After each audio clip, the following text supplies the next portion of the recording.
পাকা আম ফুরিয়ে যাওয়ার আগে অবশ্যই একবার হলেও পাকা আমের এই ক্ষীরটা বাসায় বানিয়ে সবাইকে পরিবেশন করুন।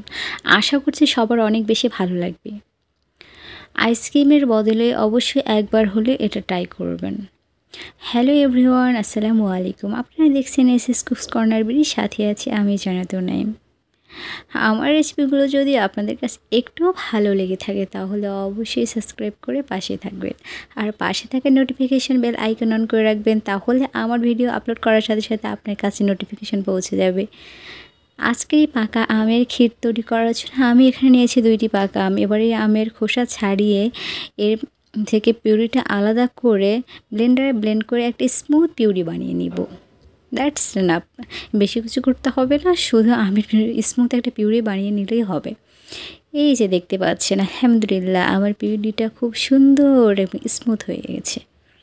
এমন করে আপনারা আমের পিউরিটা বানিয়ে নিতে হবে। চাইলে হাতে চেপেও নিতে পারেন। আর লাগবে আমার এখানে চাল। আমি এখানে 3/4 কাপ চিনি গুঁড়া চাল ব্যবহার করেছি। এবারে চালটা খুব ভালোভাবে ধুয়ে পানি ছাড়িয়ে এটা মিক্সিং গ্রাইন্ডারে নিয়ে 75% পর্যন্ত আমি এটা গুঁড়ো করে নিয়েছি, ভেঙে নিয়েছি।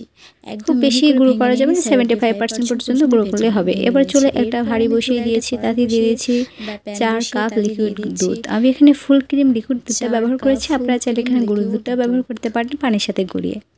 আমি এখানে ফুল ক্রিম লিকুইড দুধটা ব্যবহার করেছি, আপনারা চাইলে গুঁড়ো দুধ কিংবা বাজার থেকে কেনা দিয়ে দিলাম ব্যবহার করতে পারেন। এবার এই দুধের মধ্যে আধা কাপ নারকেল কুচি, সেই গুঁড়ো করে রাখা চাল। এবারে দুধ এবং নারকেল কুচিগুলো খুব ভালোভাবে কিছুক্ষণ নেড়ে চেড়ে নিব। দুধে বলক যখন এটা একটু ফুটে উঠবে কিংবা বলক চলে আসবে, তখন আমি দিয়ে দিব সেই চালগুলো, যেটা আমি অনেক আগে গুঁড়ো করে রেখেছিলাম। সেই চালগুলো এখন এর মধ্যে দিয়ে দিচ্ছি।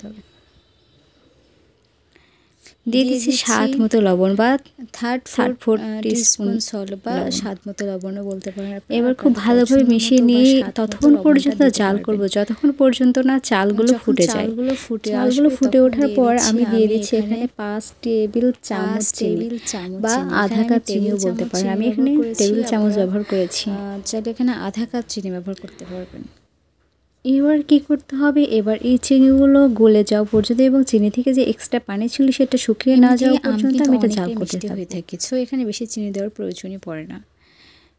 যখন চিনিটা খুব ভালোভাবে এই পায়েসের সাথে কিংবা এই চাল দুধের সাথে ভালোভাবে মিশে যাবে, তখন আমি এখানে অ্যাড করে দিব সেই আমের পিউরিটা, যেটা আমি অনেক আগে কিংবা ফার্স্টেই যেটা আমি বানিয়ে রেখেছিলাম। অনবরত নেড়ে দিতে হবে, নইলে তলানিতে বসে যেতে পারে, সেটা কিন্তু অবশ্যই আপনাদের খেয়াল রাখতে হবে। দিয়ে দিচ্ছি।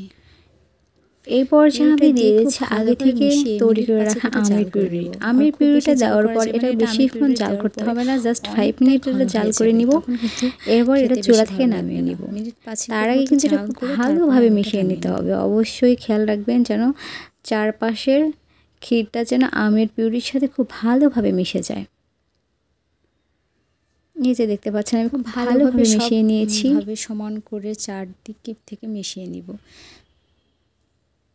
আর আমের পিউরিটা দেওয়ার কিছুক্ষণ পরে কিন্তু এটা এতটাই ঘন হয়ে যাবে, এটা পাতলা থাকতেও আস্তে আস্তে কিন্তু ঘন হয়ে যাবে। আমার এতটা বেশি এবার এটা আমি এটা চুলা থেকে নামিয়ে উপর দিয়ে দিয়েছি কিছু আমের কুচি করে কেটে নিয়েছি, সেগুলো কিউব করে কেটে রেখেছিলাম, সেগুলো উপর দিয়ে দিচ্ছি জাস্ট পরিবেশনের জন্য।